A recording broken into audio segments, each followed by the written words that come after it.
그럼 왜 개인 사업자에게는 이런 제도를 적용을 시키는 걸까요? 법인 사업장의 경우에는 2, 30억 정도의 매출이 있어도 이렇게 빡빡하게는 안 합니다. 실제로 국가는 세수를 더 거두려고 한다기보다는 개인 사업자를 법인 전환을 통해 세수의 투명화를 원하기 때문입니다. 세수 투명화 작업은 전자세금 계산서 발행, 소득공제 혜택을 통한 신용카드의 사용 권장, 현금 영수증 등이 대표적인 예입니다. 국가는 10여 년 전인 2010년 12월에 중소기업 진흥에 관한 법률 제3조를 통해 개인사업의 법인 전환을 적극 권장해 왔습니다. 보시는 것처럼 이렇게 국가가 원하는 정책인데 개인사업자분들이 끝까지 버티면서 고집한다면 국가가 보기에는 조금 괘씸해 보이지 않을까요? 계속 개인사업자를 고집하고 계시는 대표님들이 계시다면 국가와 싸워서 이길 수 있으실까요? 그럼에도 불구하고 사실 개인사업자 사장님들은 법인 전환을 꺼려 하십니다.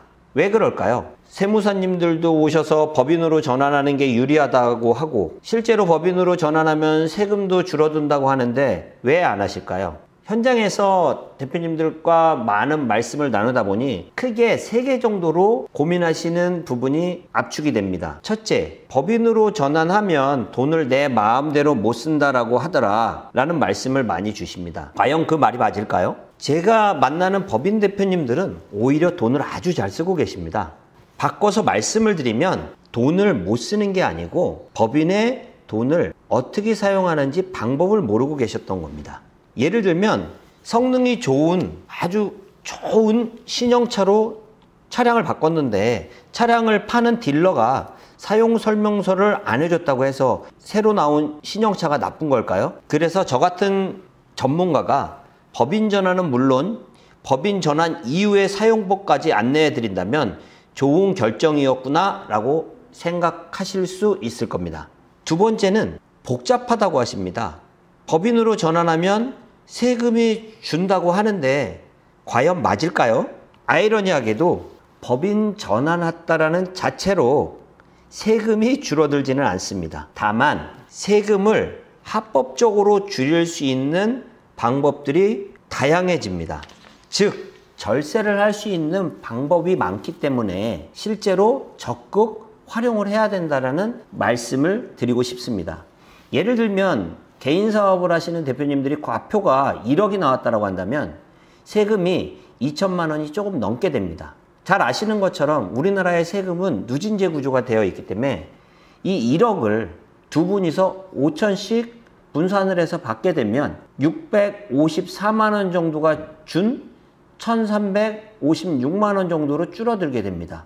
이거를 세 분이 하게 되면은 834만 원으로 더욱 절감이 됩니다. 이렇게 인원이 많아지고 금액이 더 커지면서 절감되는 효과가 더욱 커지는데 조금 복잡한 부분이 있다고 하더라도 오히려 절세의 부분이 다양해지고 많아진다면 괜찮지 않으시겠습니까? 마지막으로 나는 개인 사업만 해봤지 법인을 안 해봐서 두렵다라고 말씀을 주시는 경우가 있습니다.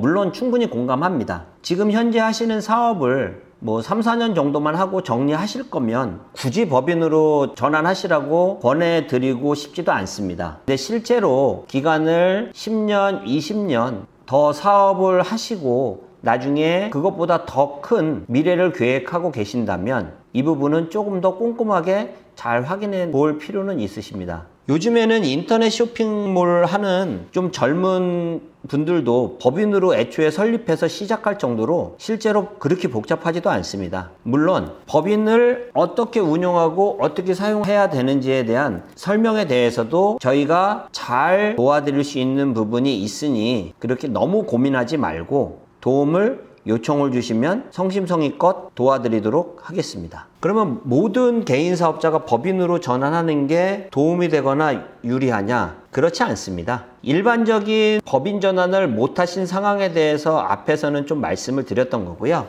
회사별로 컨디션이 다 다릅니다.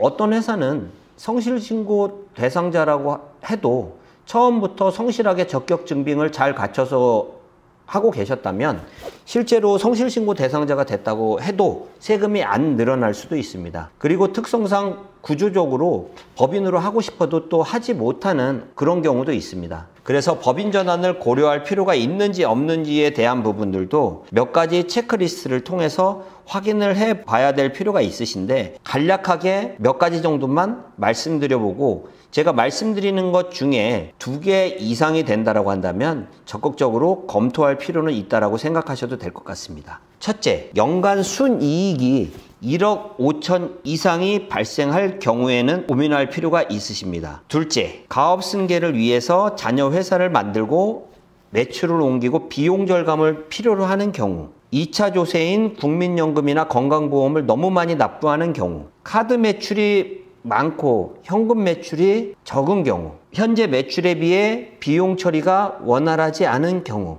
앞서서 말씀드렸듯이 성실신고 대상자로 예측 가능한 경우, 법인의 각종 세제 혜택을 통해 절세를 하고 싶은 경우, 지금 제가 말씀드렸던 것보다 사실은 몇 가지가 더 있는데, 지금 제가 개략적으로 말씀드린 이 중에서도 2가지 이상 해당된다면 적극적으로 고려할 필요는 있을 것 같습니다. 마지막으로 영업권이라고 혹시 들어보셨나요? 개인 사업을 하시면서 일종의 권리금 같은 개념으로 그동안 사업을 하면서 얼마만큼의 사업적 가치가 있는지에 대한 무형의 가치를 국가가 정해준 기준을 통해 금액으로 수치화하는 것을 영업권이라고 합니다. 이 영업권은 팔 때만 만들어서 넘길 수가 있는 건데요. 법인 전환이라고 하는 것은 사고 파는 개념이기 때문에 이런 영업권을 평가해 볼 수 있고, 실제로 금액이 평가돼서 나오게 된다면 이것은 굉장한 베너핏으로 가져가실 수 있는 부분입니다. 물론 모든 회사가 영업권이 나오는 건 아니기 때문에 어떤 대표님들께서는 영업권이 나오지 않을 수도 있습니다. 반대로 영업권이 평가가 되면 상당한 세제 혜택을 보실 수 있기 때문에 이거는 꼭 확인을 좀